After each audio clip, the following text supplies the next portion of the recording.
Welcome to the first of 3 political debates organized by the Jamaica Debates Commission and staged before a live studio audience. The debates are intended to assist in identifying, clarifying, and understanding the issues being presented in this general election campaign. This evening's debate focuses on social issues and is a team debate. Members of the panel of questioners are Natalie Campbell, IRI FM, Romardo Lyons, TVJ, and taking and presenting questions from the public is our social media editor, Amoy Harriet, CVM TV. I am your moderator, Janella Precious. As is customary, the audience is prohibited from applauding the debaters except for now, after we've announced each team. For Team JLP, Matthew Samuda. You can clap.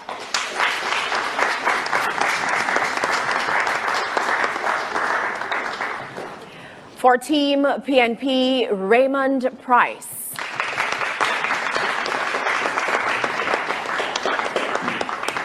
Up next is the JLP's Kamina Johnson-Smith.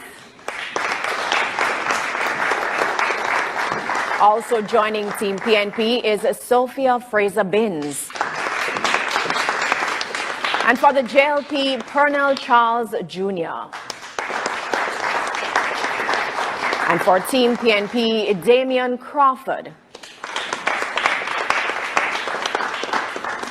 The guidelines for tonight's debates have been previously agreed and are posted on the Debate Commission's website at www.jamaicadebatescommission.com. The guidelines include questions being no longer than 30 seconds and each team being allowed 90 seconds to respond to each question, and rebuttals are limited to 45 seconds. The questions posed in tonight's debate will come from 2 sources. The first, you, the public. You can send us your questions via direct message on Instagram, Facebook, and TikTok to Jamaica Debates. These will be checked, selected, and asked by our social media editor. The second source of questions is from our panel of journalists. Unfortunately, due to circumstances beyond our control, there will be no interpretation for the deaf and hearing impaired. Now, based on a previous coin toss, the first question tonight comes from Natalie Campbell, and it will be directed to Team PNP. Good evening. The People's National Party has been highly critical of several Jamaica Labour Party programs, including the rural school bus system. You say you have better options. Which programs have you earmarked for immediate discontinuation, and what timeline are you proposing of replacement programs to ensure continuity of service to Jamaicans? Good afternoon, good evening, and thank you for that question. Productivity means that there is a balance between effectiveness and efficiency. Effectiveness means doing the right thing, and efficiency means doing the thing right. Indeed, the separation of students from adults and the organized contribution of carrying them to school is a wonderful concept. However, how the JLP intended to execute, I believe, is highly inefficient. First of all, the cost of buses for 300 million based on the information we have received, and then 800 million for the refurbishing of those buses would indicate an inefficient use of resources. Additionally, we have seen where new buses, Toyota buses, coaster buses that could have been used would have been a more appropriate purchase, and that would have been within the same cost. Additionally, the ineffectiveness of these bus system would suggest that very few children would be able to be moved. We have over 440,000 children to be moved, and at this point, those buses will be best capable to move between 4,000 and 8,000 on each day, indicating that the vast majority of children will still not benefit from that program. And so one thing that will immediately discontinue is one that doesn't incorporate the principals, the guidance counselors, and be more targeted in ensuring that those who are finding it most difficult to get to school are able to get to school, in particular deep rural children. Thank you so much. Team JLP, your rebuttal. Thank you. The Jamaica Labour Party is doing what the PNP has not and cannot do. We want to keep our children safer. And we are using the savings, $1 billion savings from the JUTC, where we have cut theft of diesel and shifted to CNG, to buy 110 new buses at $1.4 billion for our children. The parents will save $180,000 per year annually per child, and the children will be safer, greater attendance, they'll be safer at school, cameras, wardens. Why not? It's best for the country. Thank you very much. Romardo has the next question, and it will go to Team JLP. Good evening. Despite the 2025 changes to NHT loan limits and the modifications so more minimum wage earners can qualify for grants, many youngsters have lost hope of one day owning a home. What will you do to ensure that in multiple offer situations for properties, youngsters aren't outbid by older Jamaicans with much more to offer? Firstly, thank you for that question. The Jamaican Labour Party has ensured that we focus on our youth. On a general way, we have increased minimum wage, we have increased support for youth, we have specialized in terms of ensuring that our youth are particularly aligned in terms of delivering houses. There's a special allocation under the NHT, and while we increase loan limits and increase the income bands, we've ensured that there's greater access to housing for our youth and for all Jamaicans. Let's be clear. How we have managed the economy is exactly why we now have enough money to increase housing solutions to 34,000 houses and 60,000 more to come. Even the youth who you may define as within poverty lines are being taken care of through the social housing program, which we provided more than 300 and much more to come. For the Jamaican Labour Party administration, housing solutions, housing developments, and the total national development is based on the fact that we have not only been able to save more, but our focus is on increasing economic development completely as a country that has suffered wage freezes, suffered heavy taxes. For 8 years, we've had no new taxes. All of these things have impacted our youth positively. So the youth have more money in their pockets as we also increase the tax threshold. So the youth who are at the entry level are able to present more to the NHT. Thank you. Thank you very much. Team PNP, your rebuttal. It's hard to rebut someone who seems not to know what he was saying. So I'll go to the substantive response. The People's National Party manifesto makes it very clear. We have several programs that will make it easier for the average Jamaican, young people in particular, to own their own home. One of which is waiving the requirements for them to be able to pay the closing costs to the amount of $500,000 per person. We will also allow them through the rent-to-own program for those who do not have a payslip or work as barbers or tattoo artists to use their rent in a house built by the NHT. That rent will be converted to a mortgage, and their credit rating will be based on their propensity to continue paying. Thank you so much. I think we can take a question from social media. Amoy? Thanks, Janella. Well, this social media question comes from the Jamaica Environment Trust, JET. They're asking, industrial pollution incidents like the repeated Rio Cobra fish kills continue without meaningful consequences for polluters. What measures will your government put in place to guarantee stronger deterrence? No secret that as a country we have not been protecting the environment as we should. The People's National Party is committed to protecting the environment.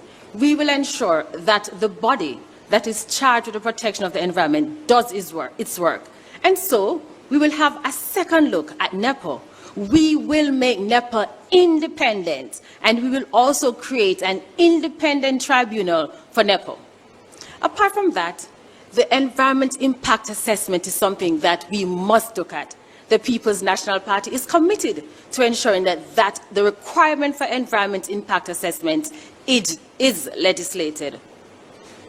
For us in the People's National Party, we can't talk about the economic development. We cannot talk about community development unless there is the protection of the environment. And we are committed to doing that. We will do this by ensuring that communities are part of the decision-making process when it comes on to environmental issues. And that is why we are committed to signing the ESCAZU agreement, which will ensure that there is access to information so people know about development or pollution in their area, that the community has an opportunity to speak and share their views, and certainly that there will be access to justice when environmental rights are breached. That is our commitment from the People's National Party, because time comes to protect the environment. Thank you so much. Team JLP, your rebuttal.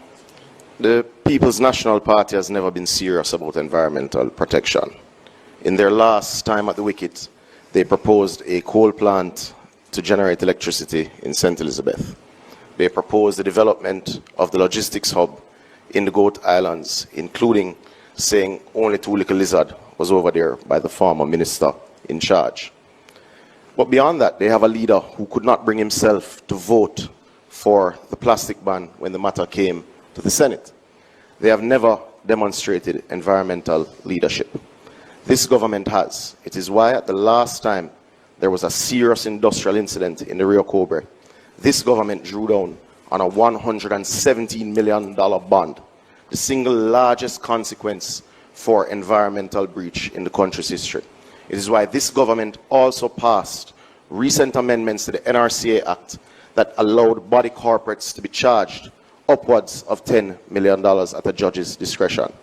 This government is serious about the environment. We have demonstrated so. We have demonstrated so internationally, and it is why we will continue to lead with new elements of the plastic ban, with amendments to WLPA, with accession to the SPA protocol, and it is why we are recognized as an environmental leader globally. Last year, just a little over 1,000 councillors were employed within the public school system. In some cases, one councillor served up to 3 schools. That's one individual to thousands of students. Your 2025 manifesto promises a Jamaican education system that is globally competitive. How do you plan to fix the student-councillor ratio? Thank you very much for the question. Indeed, it is our intention to ensure that we have an improved education system. The current reality is that it is moving in the wrong direction.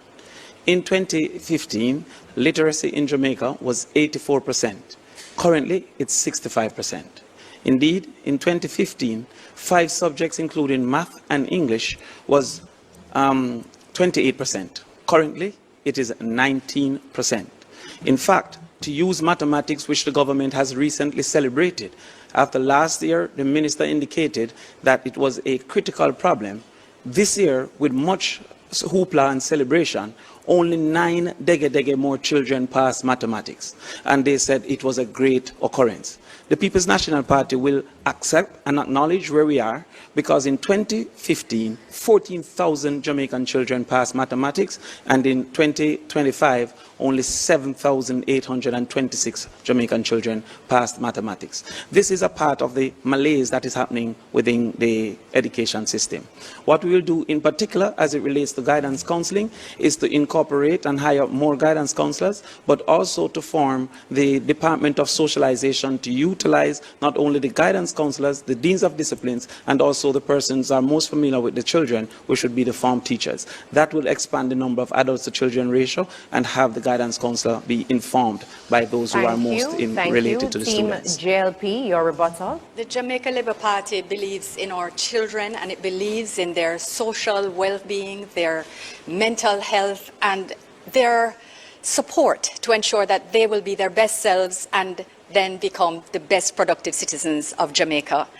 We certainly recognize that education is not where it needs to be, and that's why we commissioned the Education Transformation Commission, led by Orlando Patterson.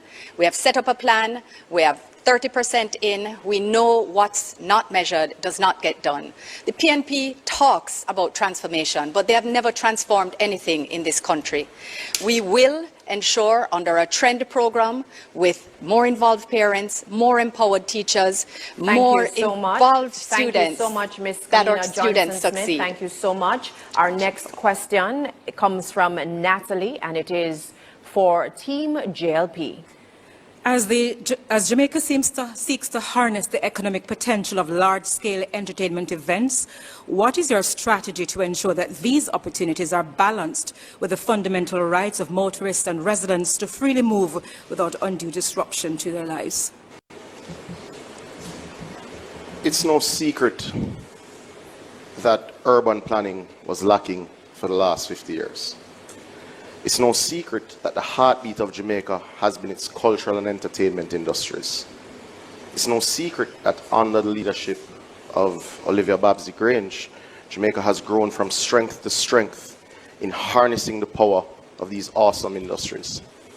In the next term of government, the JLP will ensure that all urban planning for our town centres contemplates and plans for entertainment zones.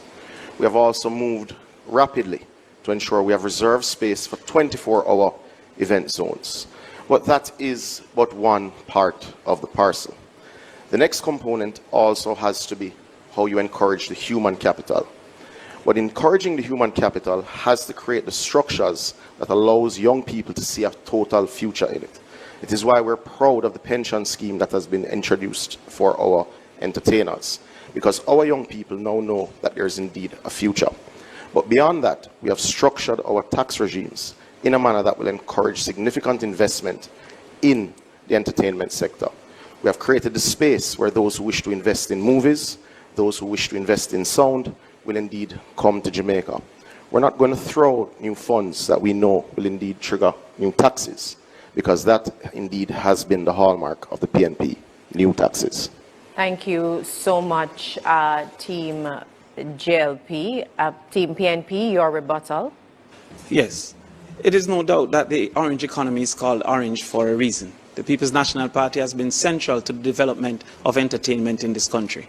Indeed, the tools of trade was introduced by the People's National Party for the extension of benefits to the entertainment industry so that they too could act as if the manufacturing, farming and other industries in the importation of their inputs.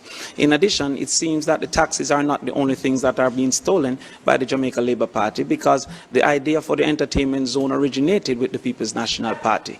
What is crazy is that the Jamaica Labour Party believes that the solution is in one single venue, and one single venue cannot solve a problem that exists throughout the entire country. We will ensure appropriate zones and community zones. Thank you so much, Mr. Crawford. And now, before we go to our social media, Natalie has indicated that she would like to use her first of 2 follow-up questions so that our viewers understand the process. Both questioners have the ability, or they can ask 2 follow-up questions, and both teams have 45 seconds within which to answer the question. Natalie, go ahead.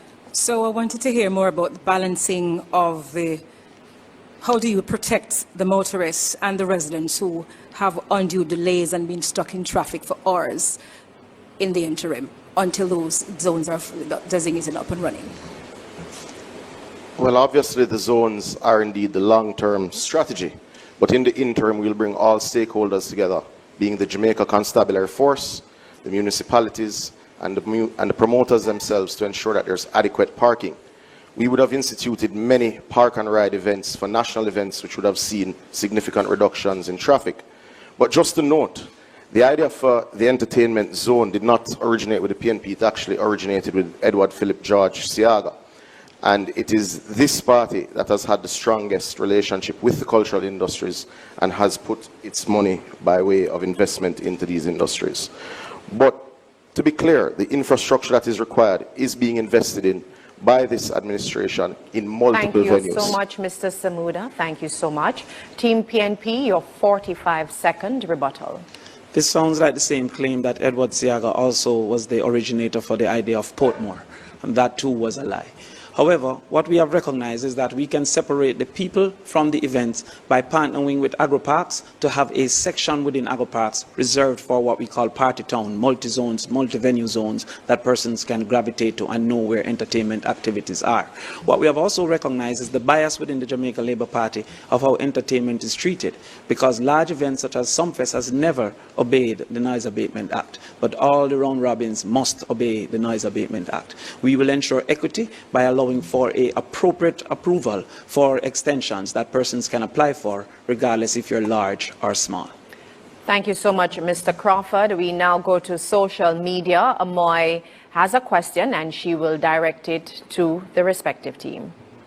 All right, so to revisit the topic of education, Alpha Media on Instagram is asking, COVID-19 exposed deep gaps in digital access. What are your concrete plans to ensure every Jamaican student has access to reliable internet and digital devices? And that question goes to Team PNP. Thank you very much. It is important at this point that we expose what some of the ridiculous approaches have been from the Jamaica Labour Party. They indicate that they have been doing extensive investments in schools. However, with the schools in need of approximately 1,000 students, needing up to 210 megabytes, the highest capacity of those providers is 35 megabytes. Some of those contracts that have been given are incapable to reach even 15 megabytes so that they can officially and can appropriately be utilized. Indeed, having invested over $2 billion in e-books, the newspaper reported that many teachers indicated that the inability to access them in their classes made the e-books ineffective and inefficient. What the People's National Party will do, first of all, is to build out the last mile of fiber so that more persons in the rural spaces can access. Additionally, we understand the pairing of energy with the internet, and by extension, we will also build out the last mile for electricity access using solar implementation. We will use as a school multiplier, force multiplier, teacher multiplier, impact multiplier, the technology through AI, in particular for helping teachers with marking, helping teachers with the lesson planning, and also helping students to access information in appropriate and effective way. So the People's National Party will embrace technology in our schools and expand the reach so that our students can benefit. Thank you so much, Mr. Crawford. Team JLP, your 45-second rebuttal. Your 1 minute 30 rebuttal. The PNP talks a good talk about technology in schools, but it is the Jamaica Labour Party, through its National Broadband Initiative, that has ensured that more than 700 schools are connected with broadband. And we've made sure that not only are our children at school connected, but we have rolled out more than 380 free public Wi-Fi hotspots that make sure that when children leave school, they're still able to be connected as our teachers. We've handed out more than 200,000 tablets. We've trained our teachers and given them vouchers for tablets and laptops in particular.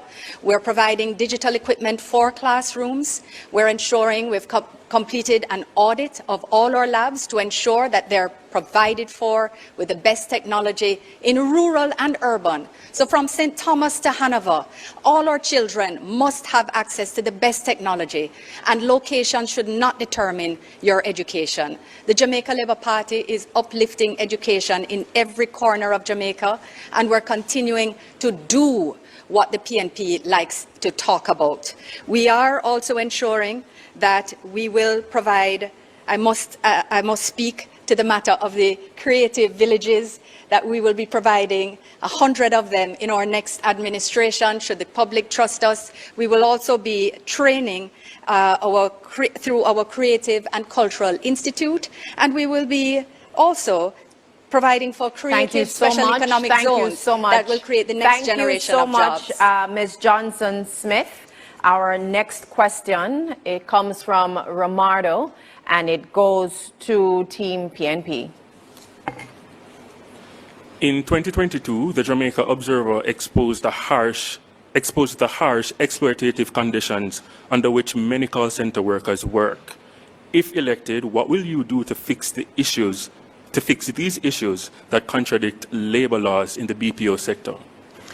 You know, the start of that question is an acknowledgement that the provision of modern access to technology, including the internet, including broadband, including fiber optics, began with the liberalization of the telecommunications sector when Philip Paulwell was a minister with responsibility.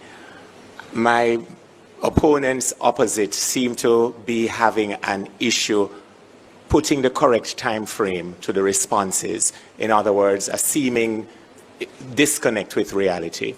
With respect to the BPO sector, one of the most recent industries facilitated by the technological advancement, there are serious concerns with respect to conditions of work, pay, time off, even sick leave, things that the Jamaican workplace has considered for many years to be a right.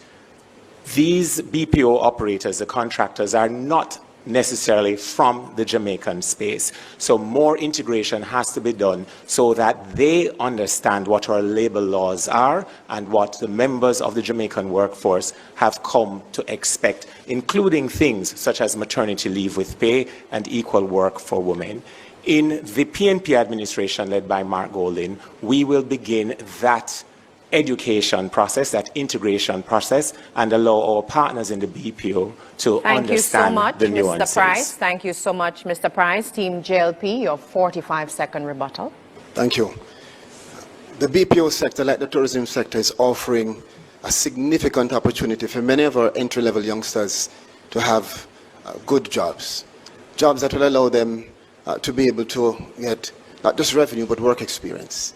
And it's important to know that the government not only sees the expansion in the BPO sector, but through the inspectorate at the Ministry of Labour, we ensure to speak to employers and employees and to monitor to make sure that where there are any abuses, we take the necessary steps immediately, whether it is to carry them to court or whether it is to bring to constructive social dialogue. Thank you very much, Mr. Charles Jr. We're moving on. Natalie has the next question, and it is to Team JLP. Jamaicans seeking care at public hospitals continue to face long lines, shortage of medical staff, overcrowding with the difficulty getting a bed if admitted, and long waits for clinic appointments. What is it going to require to improve patient care at public hospitals and other healthcare facilities? Let me say this. The government takes it very seriously in terms of improving the health infrastructure. We have upgraded 138 of our health centers. We have rebuilt and restructured key hospitals and are starting to construct the regional children and adolescent hospital. And most importantly, in addition to the health infrastructure development, we are and have created 3,000 positions for medical professionals with 1,000 community aids and 600 scholarships, which means not only better infrastructure for health, but better staffing of professionals who will be able to provide better service to the patients in Jamaica. We take this very seriously, and that is why under this government we have seen... Hi, from Speak More Clearly. Let me ask you something. Where not only the 138 health centers and the key hospitals, but the expansion of NHF, the expansion of the hours and services, all of these providing a comprehensive delivery of service for the people of Jamaica. It's important to remember that the Jamaican Labour Party inherited a health sector in absolute crisis, where their own opposition spokesperson said that surgeons had to be wearing garbage bags to operate. Thank you so much, Ms. Kamina Johnson-Smith. PNP, your 45-second rebuttal. If there's any evidence of the Jamaica Labour Party's failure, it is evident in the health system. Indeed, Cornwall Regional is an excellent example, having moved from $2 billion all the way to $22 billion and still not complete. Mammograms in our public sector is only 2 mammograms in our public sector. And the #1 hospitals in Jamaica, also including our children's hospital, does not have an MRI or a CT scan available. Indeed, the number of children that has died neonatals has gone up to 246 over the last 2 years.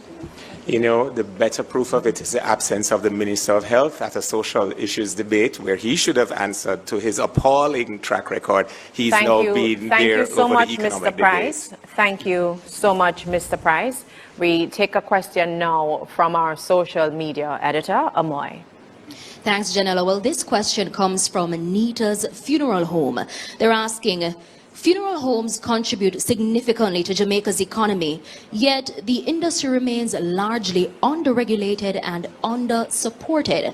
How do you plan to formalize the industry, ensure proper insurance options for families, and use the sector's contributions to expand opportunities such as national scholarships for Jamaicans? Okay, just to explain to our viewers, both teams have equal times to respond to the social media questions. Team PNP, you go first. The issue with the under-regulation of the funeral home sector first came to light during the advance of the COVID pandemic, when there was a lot of misinformation and a lack of information as to whether or not post-mortem there could be a transmission of the COVID virus. As a matter of fact, that process opened the potential, the possibility for any administration in office to have formalized and put in place structures and protocols that would have given ease to the professionals working in the industry and the family members of the deceased. What now needs to happen is for a recognition that this is a sector that is a critical part of the Jamaican social space, an adjunct, if you will, of public health. And the utter absence of any form of regulation, despite 9 years of unbroken representation by the Jamaican Labour Party as the head of government, is yet another indication of people who claim to know what they're doing, but still at the end of a 9th year, going into a 10th year, are having difficulties with a manifesto to explain not only what they've done in the past, but what they intend to do in the future. When PNP is in office, we can guarantee to the public that those regulations will be in place. Okay, Team JLP, your response? The issue with the lack of regulation in the funeral home sector came to public attention in 2014 when the funeral homes with contracts with the government for paupers' burials were not being paid.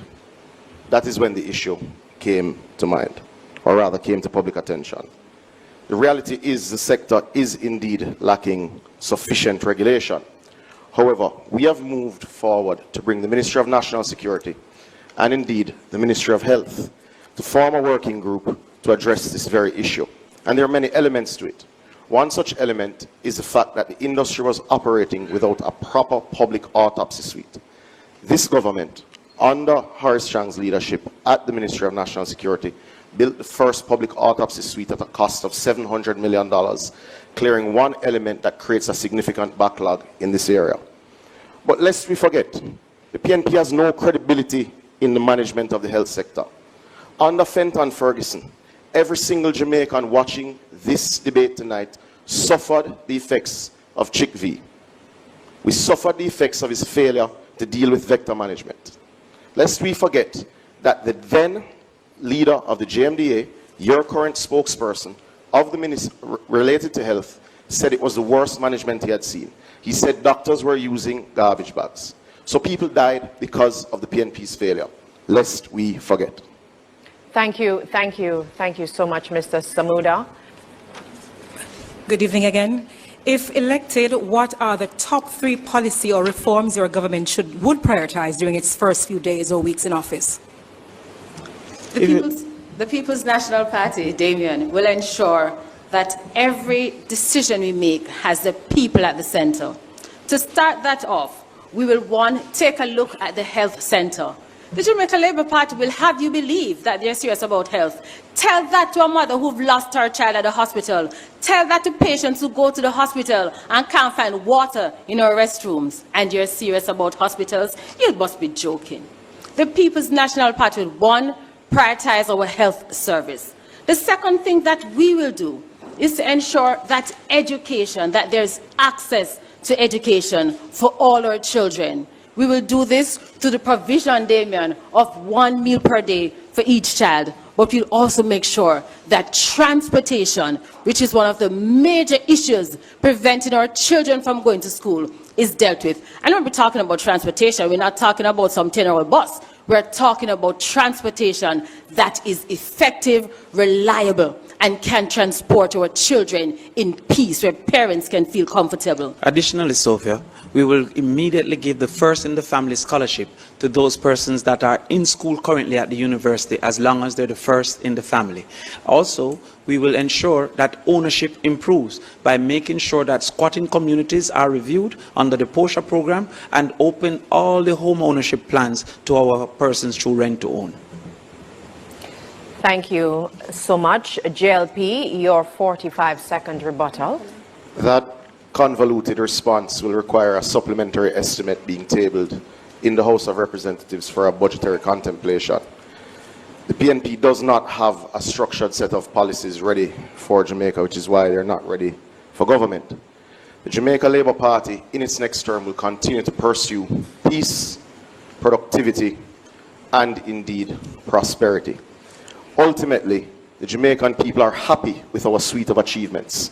You see, we have cut poverty. We have cut unemployment.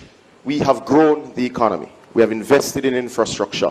And that is why the Jamaica Labour Party will indeed be returned to government. Thank you, Mr. Samuda. Romardo has the next question, and it will be directed to Team JLP. Roughly 10,000 students graduate annually from Jamaica's top 4 universities. Majority are young professionals. They were taught to go to school, get subjects, go to university, and then get a job. Many follow those instructions and end up repaying student loans for years, struggling to save money. With another term, what will you do to ensure in your first year that more educated youth can have a taste of prosperity? The Jamaica Labour Party believes in our young people, and this is why we've already reduced interest rates at Student Loan Bureau. We've removed the requirement for guarantors, again taking away the barriers. And in our next term, we'll not only institute the new policy wherein students can have access to a loan which covers not only tuition, but accommodation, books, laptops, and food, living expenses.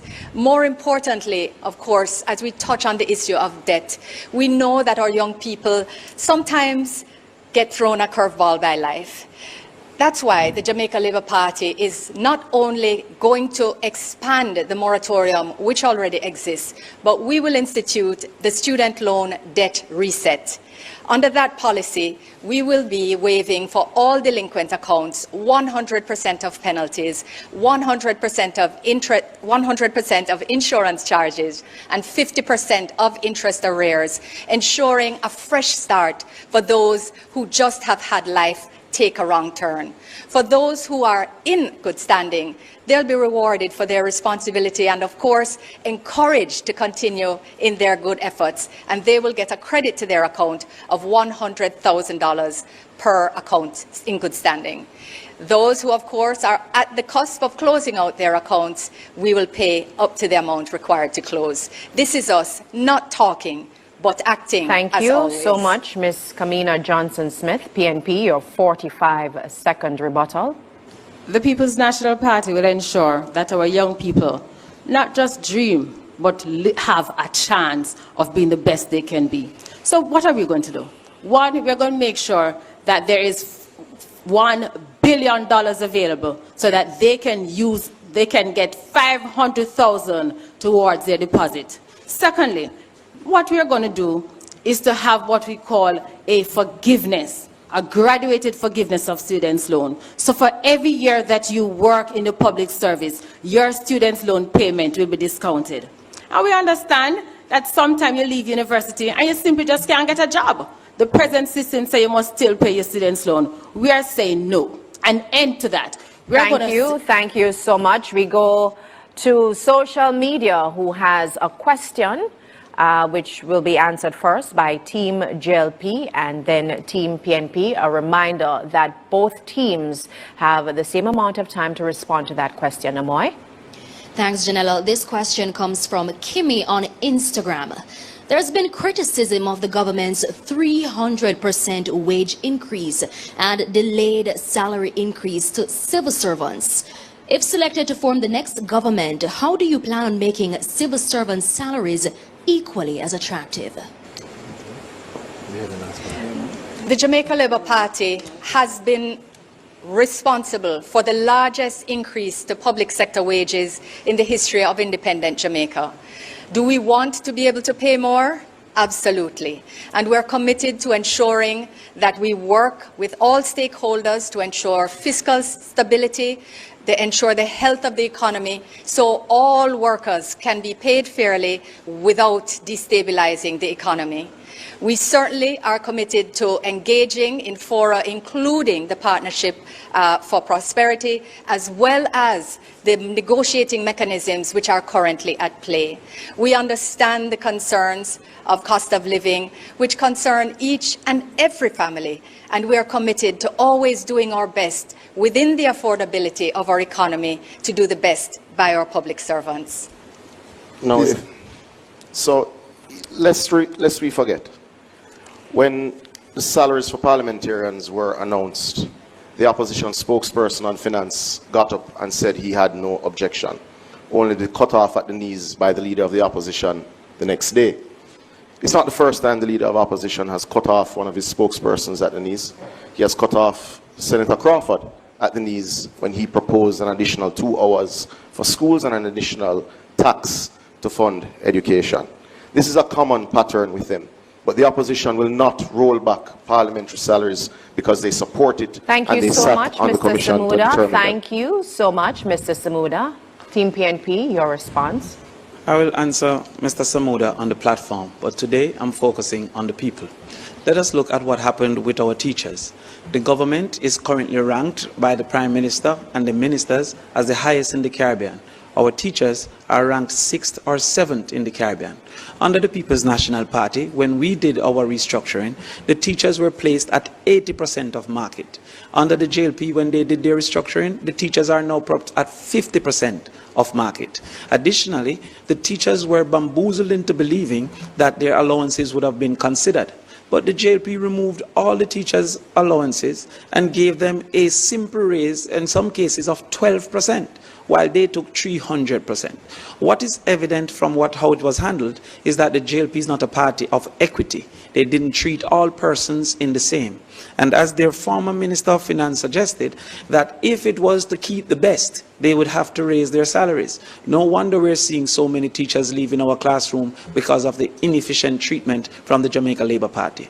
Teachers, nurses, and the public sector will know that they have a listening ear and a reasonable negotiator whenever we get into power. And one thing we can guarantee is that we don't believe they're worth zero, as the Jamaica Labour Party has suggested. 0% raise suggests that the teachers are worth nothing. The police are doing a wonderful job, the teachers are doing an excellent job, the nurses are doing a wonderful job, and we will ensure equity in treatment as we treat ourselves. Thank you so much, Mr. Crawford. We're going to take another question from social media. Amoy? This one is from Joel. Many Jamaicans are concerned about the limited access to beaches and the costs that apply to them. What measures will you put in place to ensure that Jamaicans have greater access to their beaches? Team PNP, you get to respond to this question first. Over the last 9 years, there have been countless situations, Miami Bay Beach, Bob Marley Beach, where Jamaicans have been denied the right of access to beaches. For us in the People's National Party, right access to beach is not an option, it is a right. And because of that, we will ensure that all Jamaicans have access to our beaches. We have done it before. In our last administration, we spent over $12 billion rehabilitating Winifred Beach, Priory Beach. We've done it already, we're going to do it again. So what are we going to do now? We are going to ensure that the provisions in the Beach Access Act come to life. And where the amendment needs to be made, we're going to do that. What we're going to do as well is going to ensure that we work with all our tourism partners, all our private investors, so they understand that access to beach is a right for all Jamaicans. Thirdly, what we will do is to ensure that we rehabilitate beaches so that persons, when they come to beach, whether they're fishermen or they come for relaxation, that they can do it in dignity. Because for the People's National Party, access to our beaches is not just something you do. It is a matter of justice, and it is a right. And we commit that we will have access to beaches. Thank you so much. Team JLP, your response? The people of St. James know that all that was just said is a farce. When the People's National Party took away Cornwall Beach from the people of St. James, they did so without a care in the world. It is this administration that built the Harmony Beach Park over Dump Up Beach to give the people of St. James back beach access. It is this administration that will genuinely renovate the Priory Beach in St. Ann. I'm not sure what was referred to as a renovation because that's a joke. It is this administration that will ensure that the Padgy Beach and indeed the Boston Bay Beach in Portland will be returned to the people of Jamaica. There isn't a Beach Access Act, as was mentioned, but there is the Beach Control Act. This administration will indeed, at the first sitting of the new parliament, table the beach access policy, which will guarantee windows to the sea being maintained, corridors to the sea being a facet of development approvals, as we have recently done through NEPA with hotel approvals in Trelawney and in the Grill, where there are corridors built by the hotels to facilitate access for citizens. You see, our policy is important, but beach access cannot just be words. It has to be investment in beaches like the Harmony Beach Park. It has to be corridors to the sea, as we have indeed insisted upon through our approval process, through NEPA, in Trelawney, in the Grill, and more to come. Thank you so much, Mr. Samuda. Thank you so much. We will now take a short break and invite you to stay tuned. Welcome back to the social issues debate presented by the Jamaica Debates Commission. We invite you, the public, to send us your questions via direct message on Instagram, Facebook, and TikTok to Jamaica Debates. We invite Romardo Lyons to start this final segment with a question for Team JLP. A digital Jamaica where technology is woven into the fabric of business and everyday activities. That's what you promised in your 2020 manifesto.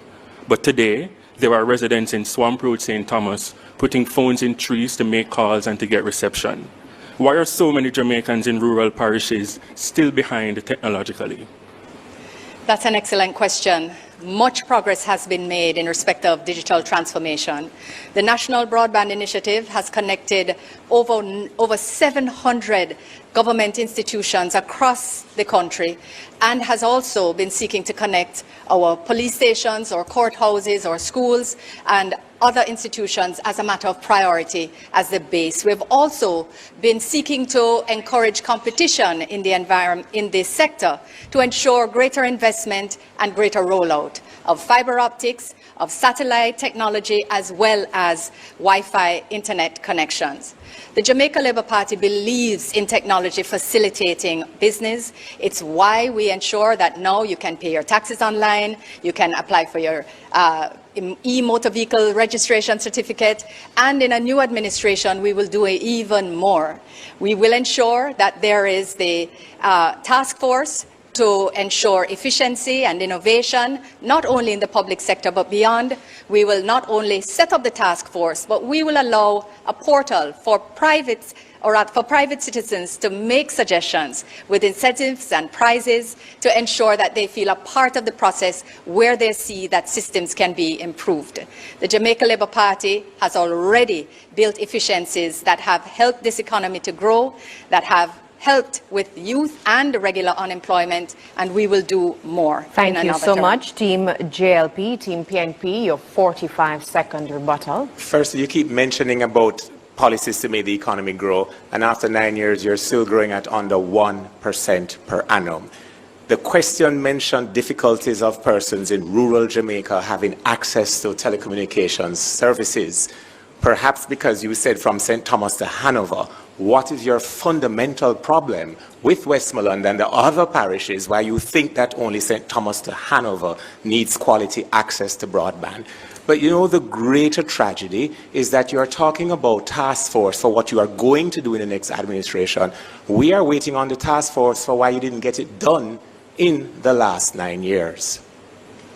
Thank you so much, Mr. Price. Romardo has indicated that he would like to use one of his follow-up questions. Romardo, just a reminder to both teams, you have 45 seconds to respond. Team JLP, you first. Romardo. Your government has repeatedly said that education is a priority. Now, the technological issue in the rural parishes aren't just for residents. Schools are also affected. Just this year, a smart lab was opened in St. Aloysius Primary School on Duke Street in Kingston. When will schools in rural parishes start to feel included in this technological push? They should feel it very soon. As a matter of fact, they'll feel it in this new school year.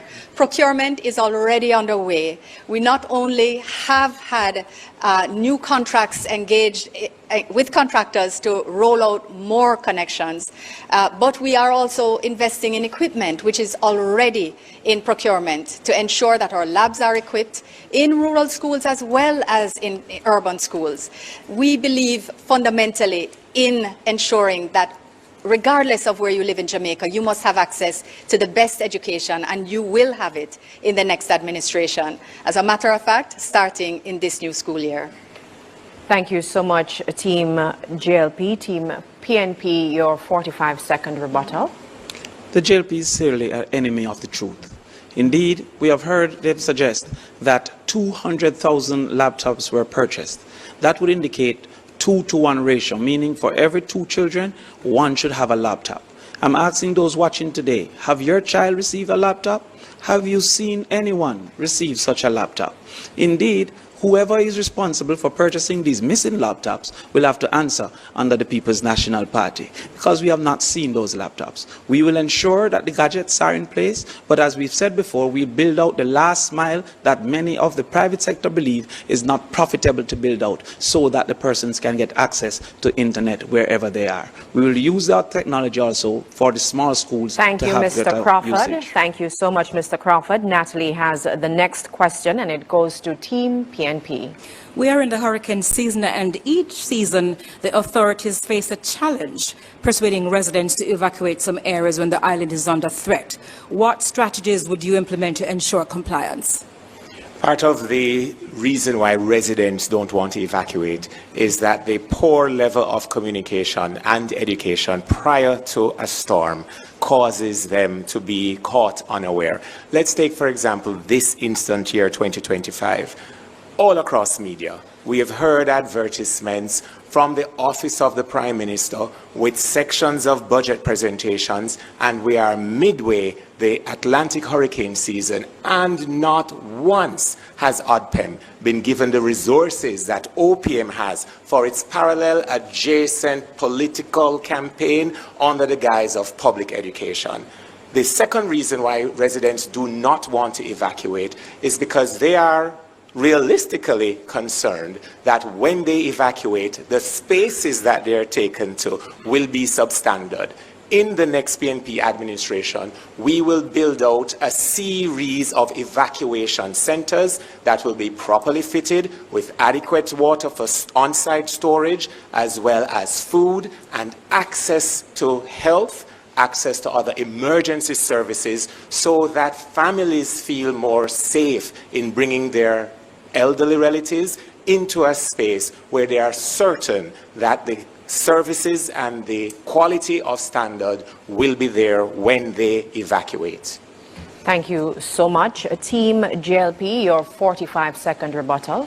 It is clear to us on Team JLP that Raymond is fluent in misdirection, misinformation, and clearly not paying attention to the news of the day. It is the JLP that would have just completed and launched its own Doppler radar, meaning we're no longer depending on foreign sources for our weather forecasting needs. It means this government, the next administration under Andrew Michael Holness, will have accurate information on time and be able to communicate it so to you at home. We're also working with the United Nations CDF program to build modern and safe shelters for you at home, so you can trust the information and trust where you're going to go and be safe during the hurricane season. Thank you so much, Team JLP. We go to Amoy now, who has a question from social media. Amoy? All right, so this question comes from Tiana on Instagram. She says, Jamaica's hospitals are overcrowded and under-resourced. Can you explain how your party, if elected to government, will fix this without repeating the delays and bottlenecks of past administrations? Okay, thank you so much, Amoy. Team PNP, you can answer this question first, to be followed by Team JLP. So this is a social issues debate, and health is a primary social issue. If you look across to the opposite, the campaign chairman from that party, who has been the Minister of Health for 9 years, must have suspected that members of the public would want to drill down, shall I say, into why the health sector is so poorly managed. Why your relatives at home, when you go to the hospital, can't get a bed.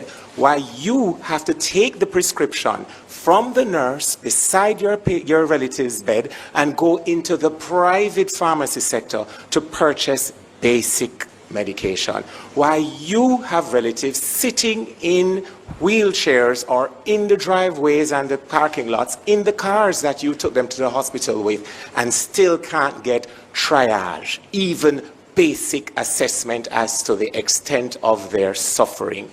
It's no wonder, Dr. Tufton, you're not here today. You have chosen to go and hide behind marketing strategies to support, what's her name again? The the Minister of Finance and the Public Services.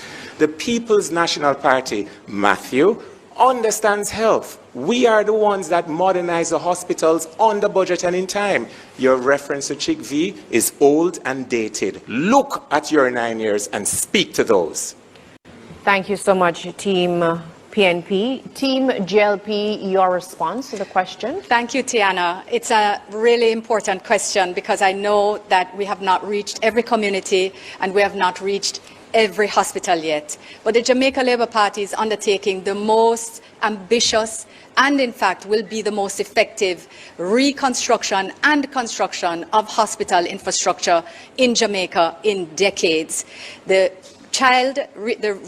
Western Child Hospital is under construction, close to completion. The rebuild of Cornwall is also almost completed.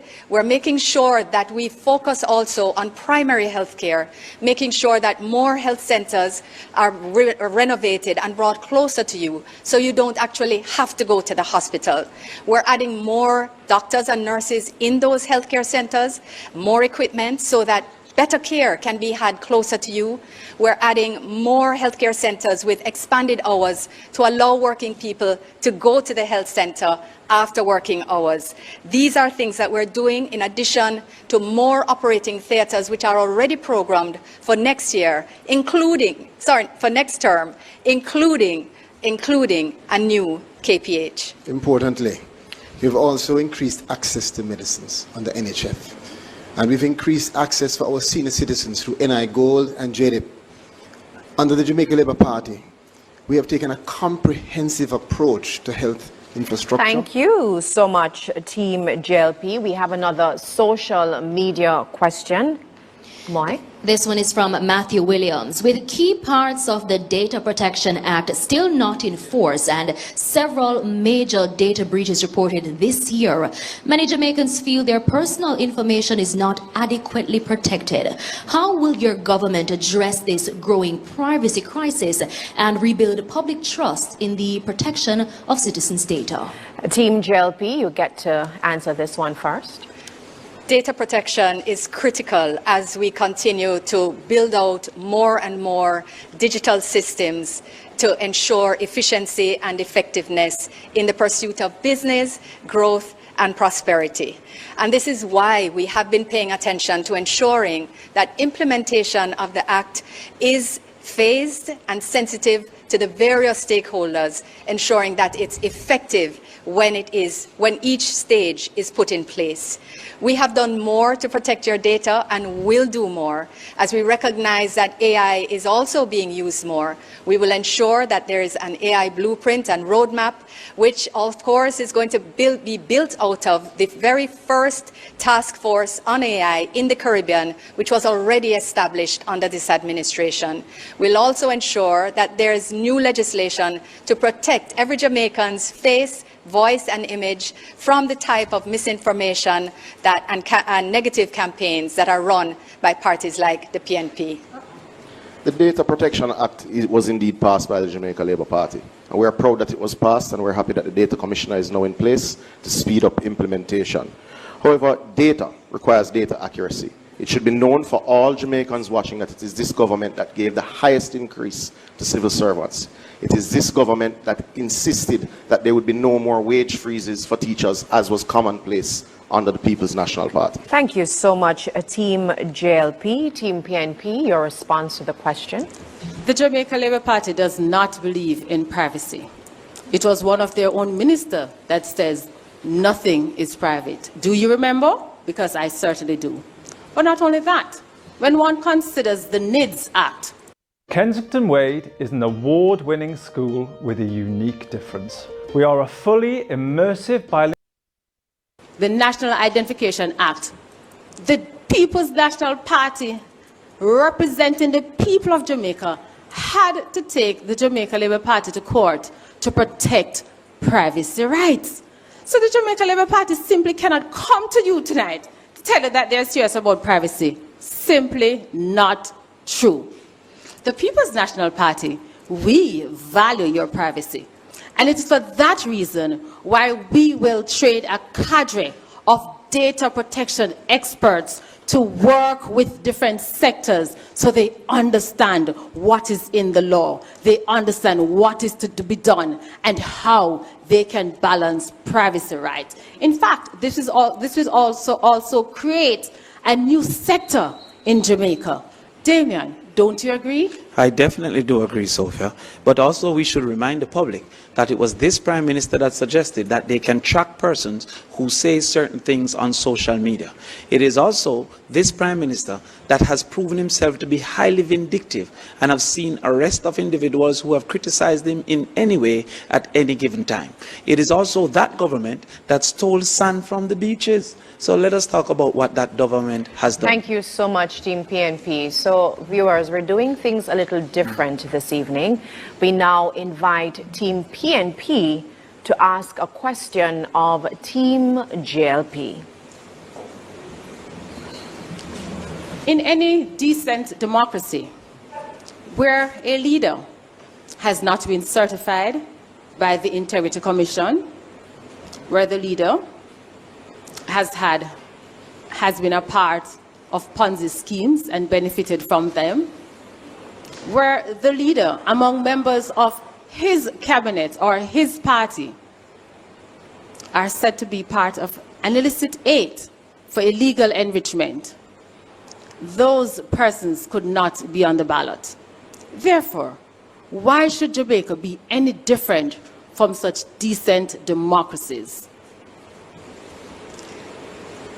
The PNP, we understand, has no answer to the plans, the programs and the achievements of the Jamaica Labour Party.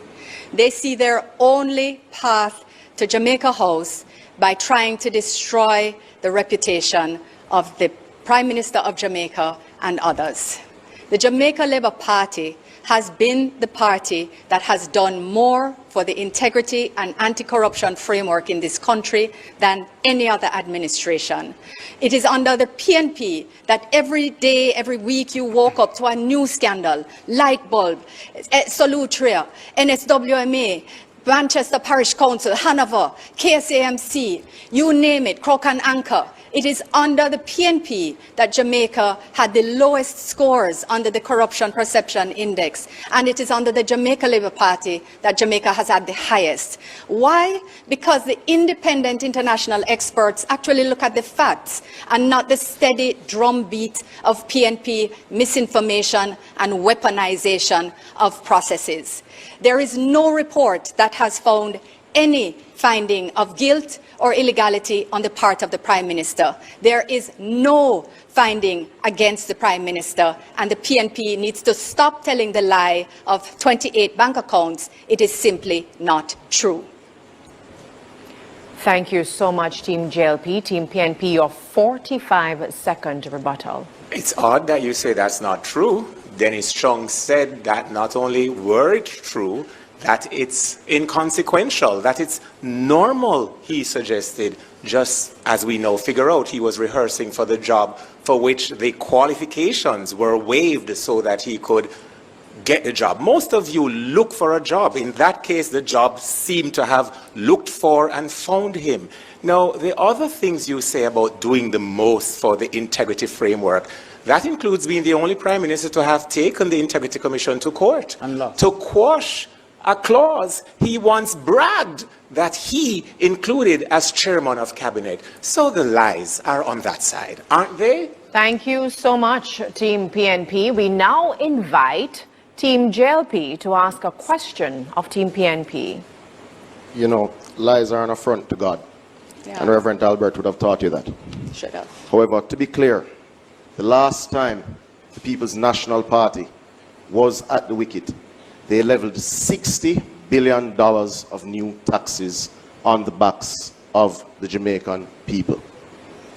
They have said that they will fix a tax to imported food items, which economists have said will increase the cost of living to the poor of Jamaica. Damien has said that he will fund education needs with an increase in GCT. The PNP have fixed a tax to parties. What should the Jamaican people expect by way of taxation from the next People's National Party administration 10, 20 years from now? Can I go ahead? Team PNP, Okay, thank please you. answer the question. Thank you.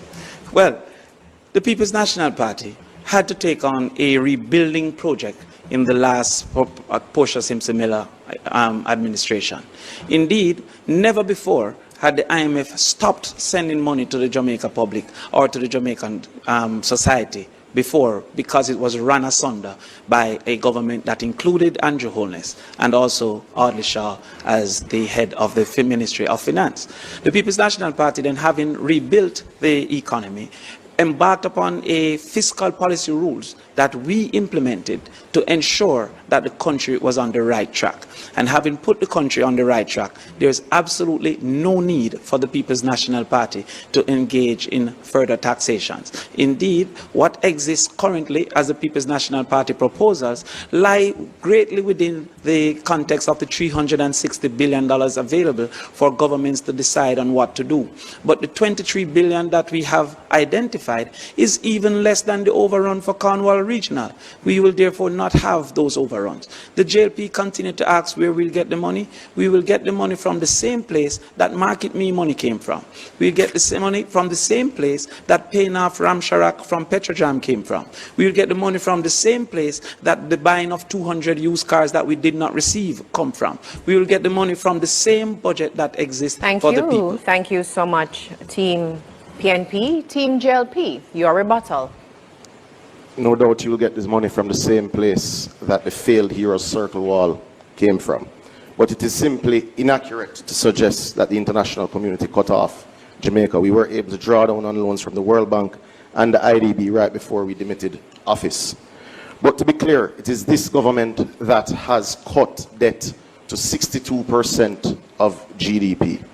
It is this government that has cut poverty rates to its lowest ever. It is this government that has ensured that the unemployment rate has gone to record lows of 3.2%. There is work to do. There is no doubt that there is improvements to be made in sectors. However, this government has the credibility to do it and will do so in the next term. Thank you so much, Team JLP. Ladies and gentlemen, we now go to the closing statements, and based on the earlier coin toss decision, Team JLP will go first.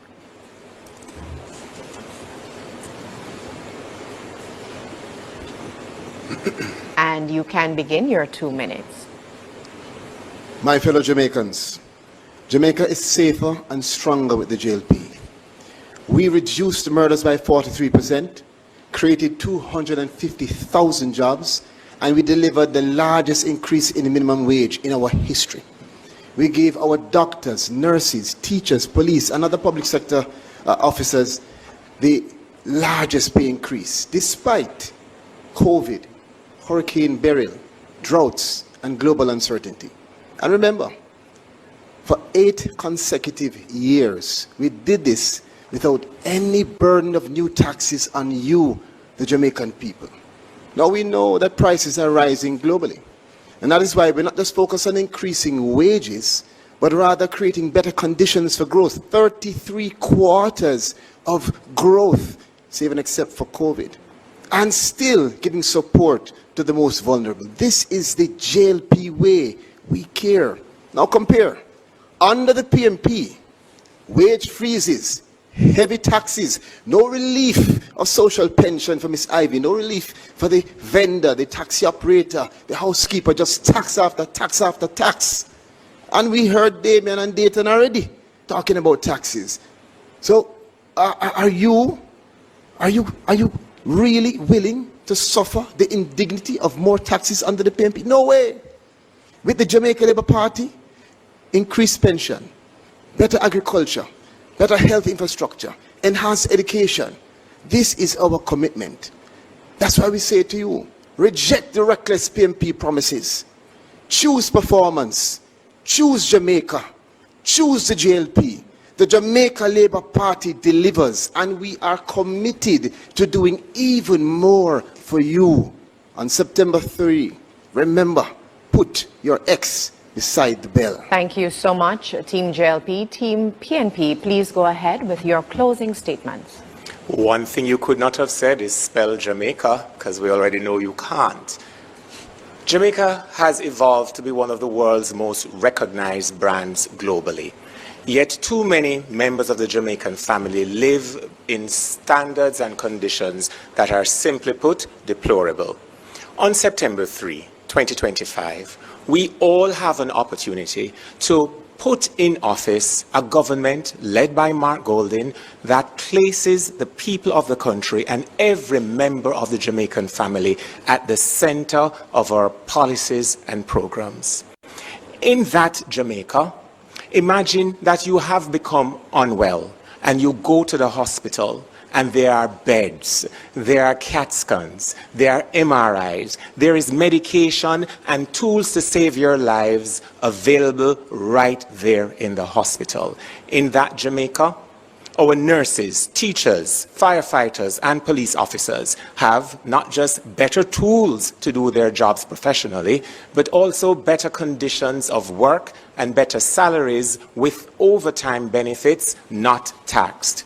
In that Jamaica, whether you're up on the corner as a youth, or you're working in a salon as a nail technician or a barber, or a deal with the eyelashes or tattoos, your Jamaica becomes not just the land of your birth, but the land in which your dreams can be achieved within your lifetimes.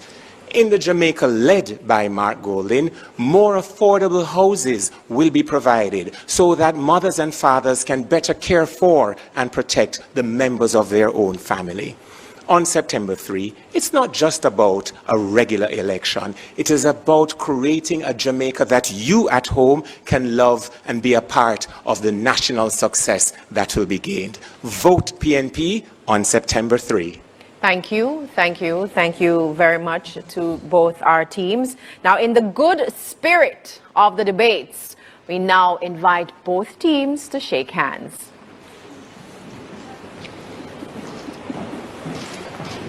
And as they do so, I just want to say, ladies and gentlemen, that concludes our first debate